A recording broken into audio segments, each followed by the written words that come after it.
ನಲ್ತವಾಡ ಪಟ್ಟಣದ ಅಂಜುಮಾನ್ ಇಸ್ಲಾಂ ಕಮಿಟಿಗೆ ಸರ್ಕಾರದ ವತಿಯಿಂದ ಮಂಜೂರಾದ ಶಾದಿಮಾಲ್ ಕಟ್ಟಡದ ಕಾಮಗಾರಿಯನ್ನ ಮುದ್ದೇಬಿಹಾಳ ಮತಕ್ಷೇತ್ರದ ಶಾಸಕ ಸಿಎಸ್ ನಾಡಗೌಡರು ಅಪ್ಪಾಜಿ ಅವರು ಸ್ಥಳಕ್ಕೆ ಭೇಟಿ ನೀಡಿ ಪರಿಶೀಲಿಸಿದರು. ಕಟ್ಟಡದ ಕಾಮಗಾರಿಯ ಪ್ರಗತಿ ಹಾಗೂ ಗುಣಮಟ್ಟವನ್ನು ವೀಕ್ಷಿಸಿದ ಶಾಸಕರು ಕಾಮಗಾರಿಯನ್ನ ನಿಗದಿತ ಗುಣಮಟ್ಟದಲ್ಲಿ ಶೀಘ್ರವಾಗಿ ಪೂರ್ಣಗೊಳಿಸುವಂತೆ ಸಂಬಂಧಿಸಿದವರಿಗೆ ಸೂಚಿಸಿದರು. ಈ ಸಂದರ್ಭದಲ್ಲಿ ಮಾಜಿ ಪಟ್ಟಣ ಪಂಚಾಯತ್ ಅಧ್ಯಕ್ಷರು ಹಾಗೂ ಹಾಲಿ ಸದಸ್ಯರಾದ ಪೃಥ್ವಿರಾಜ್ ಎಸ್ ನಾಡಗೌಡ, ಅಂಜುಮಾನ್ ಕಮಿಟಿ ಅಧ್ಯಕ್ಷರಾದ ಎಲ್ಎಚ್ ಆವ್ಟಿ, ಸದಸ್ಯರಾದ ಮೌಲ್ಸಾಬ್ ರಕ್ಕಸಗಿ, ಉಮರ್ ಫಾರೂಕ್ ಹಾಗೂ ಮೂಲಿಮನಿ ಅಲ್ಲಬಕ್ಷ, ಮೂಲಿಮನಿ ಜಾಕೀರ್ ಮಾನ್ಬಾವಿ ಹಾಗೂ ಖಾಜಾ ಅಮೀನ್ ಭಗವಾನ್, ದಸ್ಗೀರ್ ಸಾಬ್, ಅರೆ ಶಂಕರ್, ಮೆಹಬೂಬ್ ಕಡ್ಕಲ್ ಸೇರಿದಂತೆ ಕಮಿಟಿಯ ಸದಸ್ಯರು ಹಾಗೂ ಊರಿನ ಹಿರಿಯರು ಉಪಸ್ಥಿತರಿದ್ದರು.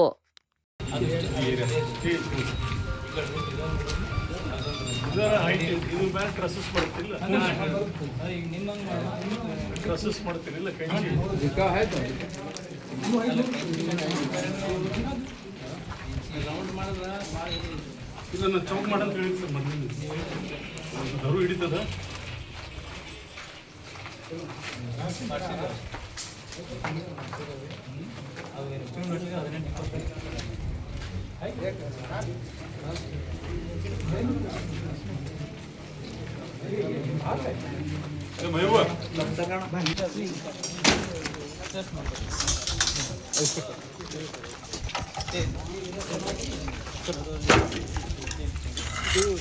ಅದು ಸ್ವಲ್ಪ ರೆಸ್ಟ್ರೂಮೆಂಟ್ ಮಾಡಿ ಸರ್, ಯಾರು ನಿಮ್ಮ ಬಂದ್ರೆ ಜಗನ್ನಾಥ ತಡ ಇದ್ರು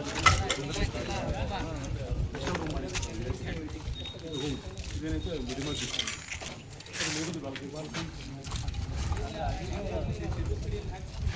ಐದು ಪಾತ್ರ ಚಲೋ ಮಾಡಿ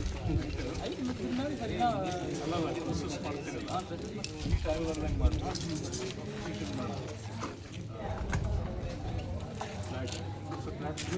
ರೌಂಡ್ ತಗೋ ಪಕ್ಕದ ಸೌಂಡ್ ಆಯಿತು. ಆ ಸೌಂಡ್ ಮತ್ತೆ ರಿಪೇರಿ ಮಾಡೋಕ್ಕೆ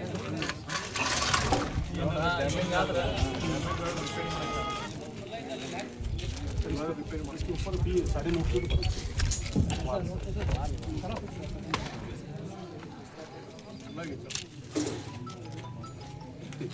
ನೋಡೋಣ, ರೆಡಿ ಮಾಡಿ ಕರೈ ಸರ್, ರೆಡಿ हमारा गेट कतल रस्ते ಬೇಕಾದ್ರೆ ಹೇಳಿ ಮಾಡಿಸ್ತೀನಿ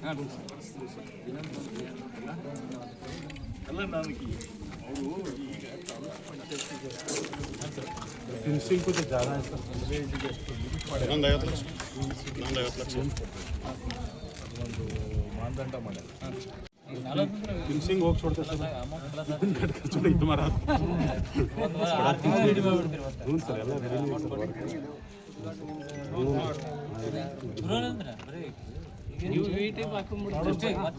ಫುಲ್ ಗಾಡಿ ಮ್ಯಾಗ ಕೈ